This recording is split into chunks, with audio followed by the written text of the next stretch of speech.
কাজের চাপে আমরা হাউস ওয়াইফরা সব কিছু দেখাইতে হবে না। এটা আমি ছোলা রান্না করতে নিয়েছি, আর এখানে আমার গরুর মাংস দিচ্ছি। গরুর মাংসে আমি হলুদ, মরিচ, রসুন, পেঁয়াজ সব দিয়ে দিচ্ছি, আদা টাদা সব দিচ্ছি। এখন মশলাটা ভালো করে মেখে নিব। এখানে আমার আলু চপ করার জন্য আলু নিচ্ছি, ডিম নিয়ে অবশ্য 2টা ডিম নিয়েছিলাম, আর হইলো পেঁয়াজ। আমি পেঁয়াজ ভেজে দিই, পেঁয়াজ, কাঁচামরিচ, তারপরে হচ্ছে কালো জিরা, ধনিয়া পাতা সব কিছু নিচ্ছি। আর এখানে আমার বেসন, এটা বেসন না তো, এটা হইলো কি ডালের বড়া, এটা পেঁয়াজু, যেটা পেঁয়াজু বলে। এই পেঁয়াজু ডালডা, আজকে ডালডা আমি এটা দিয়ে প্লেন করে নিচ্ছিলাম, দেখি কেমন হয়। এই প্রথম আমি শিল্পাটা বাটা ছাড়া ব্লেন্ড করে নিচ্ছিলাম, সবাই শিল্পা ব্লেন্ড করে নেয়।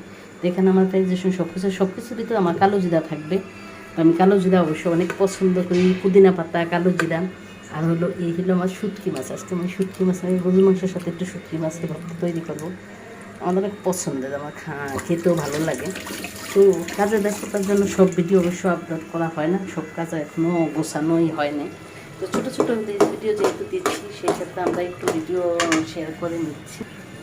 এই তো আমি এখন আসরের আজান দিয়ে দিচ্ছে, তো আসরের নামাজ পড়তে যাবো, এগুলি চুলার উপরে রেখে যাব, যেহেতু আস্তে আস্তে হবে। মাংসটা দিতে এতক্ষণ কিন্তু পানি ছিল না, চুলার উপরে দেওয়ার পর আস্তে আস্তে পানি বের হয়ে গেছে। তো গরুর মাংসের সাথে কী দিয়ে রান্না করবো দেখেন, কী রান্না করবো।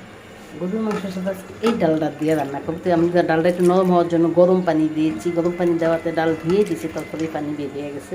তো ডালটা একটু ভিজিয়ে রেখেছি। তো আমার ছোট্ট ভিডিও আপনাদের সাথে শেয়ার করছি, কেমন লাগলো অবশ্যই কমেন্টস করবেন। কমেন্টসে আপনি আপনাদের পেজে চলে যাব।